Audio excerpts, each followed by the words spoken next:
Okay, everybody, welcome to the January Audit Committee meeting. I declare the meeting open at 2:03.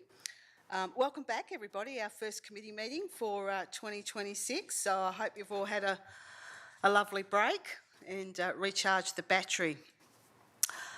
Disclaimer, members of the public are advised that recommendations to council contained within this agenda can be subject to changes. Applicants and other interested parties should refrain from taking any action until written advice is received, confirming council's decision with respect to any particular issue. Acknowledgement of country. The Shire of Harvey acknowledges the traditional custodians of the land and their continuing connection to the land, waters and community. We pay our respects to all members of the Aboriginal communities and their cultures, and to elders and emerging elders, both past and present. Excuse me, records of apologies and leave of absence. I have received no apologies, but I have a request from Councillor McCarthy to attend this Audit Committee meeting electronically. So in accordance with Regulation 14C2B of the Local Government Administration Regulations 1996, I have approved this request and satisfied that the location from which Councillor McCarthy intends to attend the meeting and the equipment that Councillor McCarthy intends to use to attend the meeting is suitable for the member to be able to effectively engage in deliberations and communications during the meeting as per Regulation 14C5 and 14D6 of the regulation. So, Councillor McCarthy, can you hear us okay? I can, thank you. Okay, and welcome, Karen. CEO, do we have any other apologies from staff? No? Okay, thank you. Leave of absence is nil. Declarations of members and officers' personal interest. Do we have any councillors or staff? That is nil. Response to previous questions taken on notice is nil. Public question time is nil. And petitions, deputations, presentations and submissions is nil. Confirmation of minutes. I have the minutes from the Audit Committee meeting held on Tuesday the 2nd of December. There's an officer's recommendation here that they be received as true and correct record. Do I have a mover for that? Councillor Morley. Seconded, Councillor Bromham. Thank you. Any discussion, councillors? We'll put that one to the vote. All those in favour? Carried. Thank you.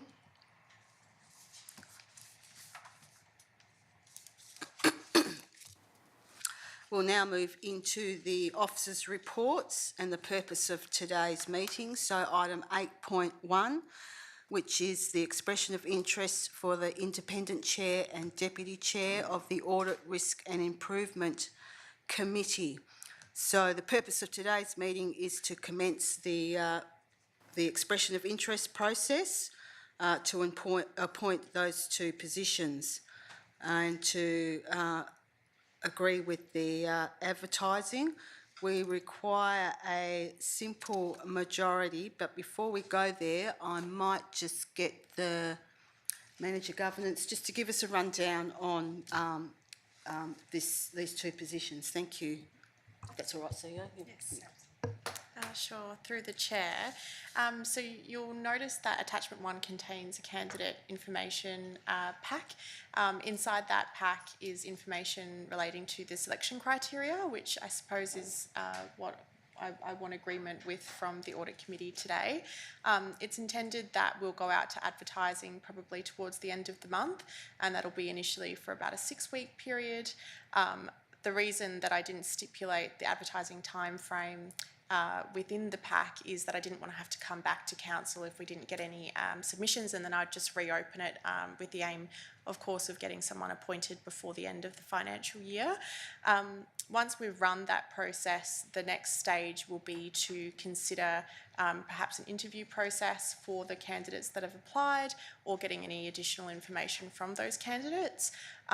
Next step will be to review the terms of reference in line with the new reform requirements, and then bring those terms of reference back, as well as making a decision on who the independent chair and deputy chair will be. So the aim is probably to have that done in May, ready for June. Is there any questions? Councillor Coleman? Thank you, and thank you for that, Courtney. I've got a couple of questions just for clarity, if I may.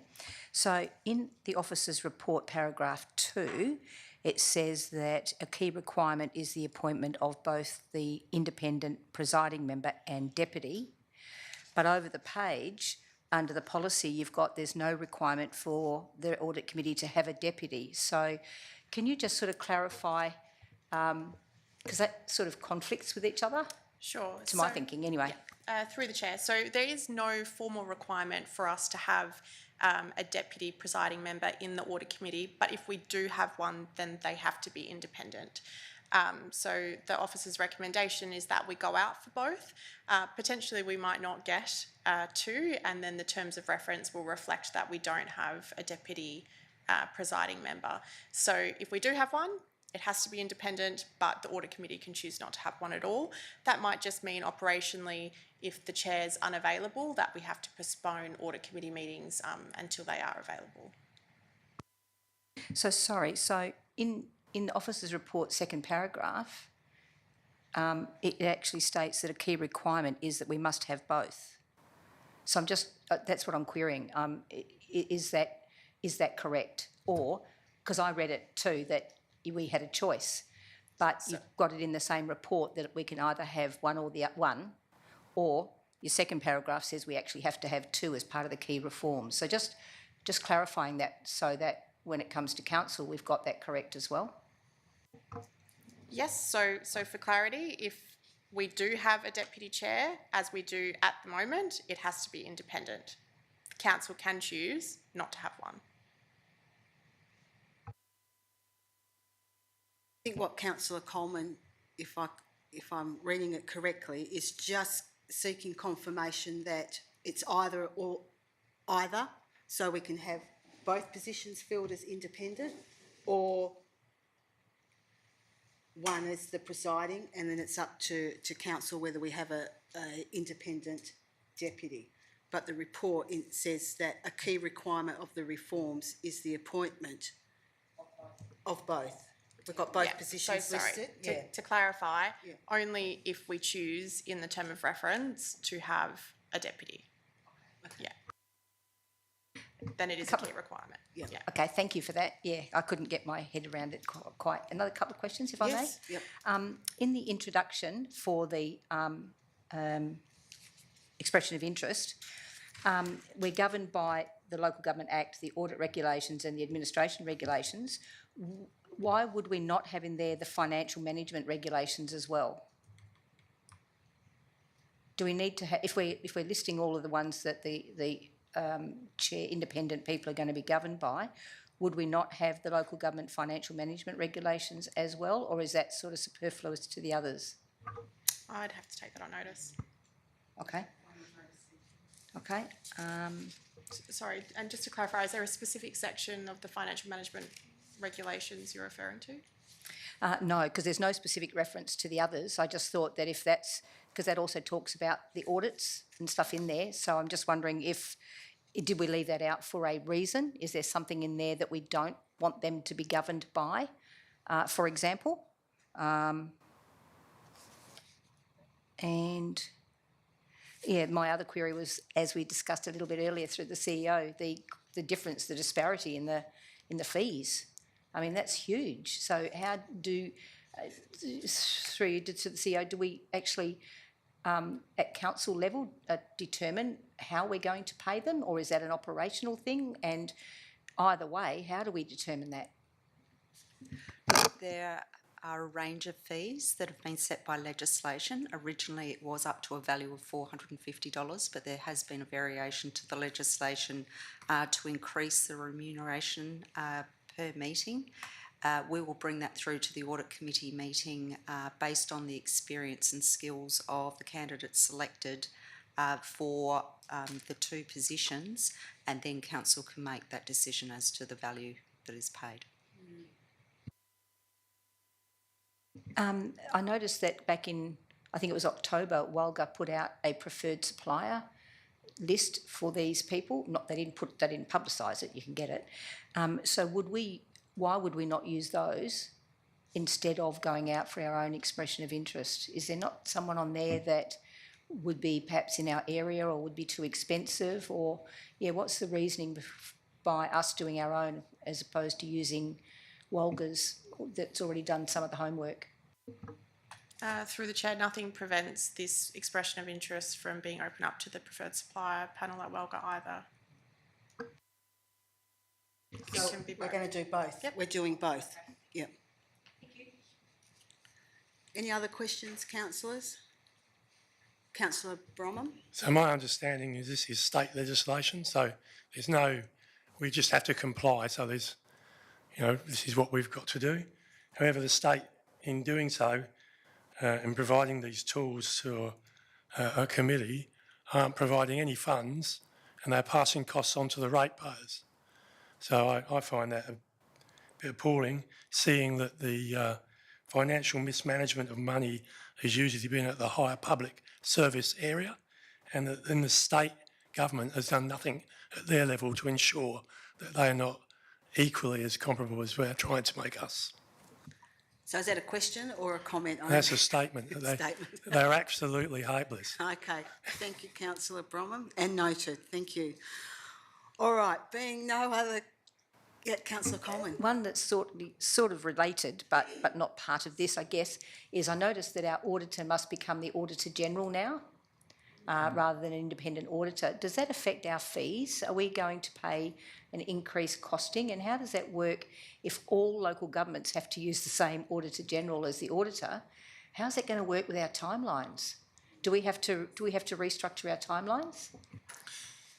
Through you, Madam President, the Office of Auditor General is currently our auditor. They have been for a few years. There was a transition of, I think, 3 years coming into line with them doing the audits. The timeline works fine. That's what we did this year. We actually met as a local government with representatives from the Office of Auditor General and also their agent auditor. So it does work. There is an additional cost, and in the same way, there was no additional funding provided from the state when that came to play. So I dare say this is the same. Something we can take up when we're advocating with our ministers, I suppose, at state level. Absolutely. Yes. All righty. Are there any other questions, councillors? Oh, Councillor McCarthy waving away there. Sorry. Councillor McCarthy. That's right. I only just started waving because I couldn't find the hand raise button. I was just wondering, with the independent person, do they have to be a ratepayer? They don't, do they? They could be anybody from any. They don't have to be from our municipality. They don't have to be from living within Shire of Harvey. I'll pass that on to Manager Governance to answer formally instead of me nodding. No, through the chair, there's no requirement for that. Okay, thank you. All righty. Any other questions now, councillors? All right, we've got an officer's recommendation in front of us. Do I have a mover for that, please? Councillor Coleman, thank you. A seconder, Councillor Morley, thank you. Likely to be any other discussion? No. Thank you very much. We'll put this one to the vote. All those in favour? Carried. Thank you. And we look forward to seeing if we get any expressions of interest. Matters behind closed doors is nil.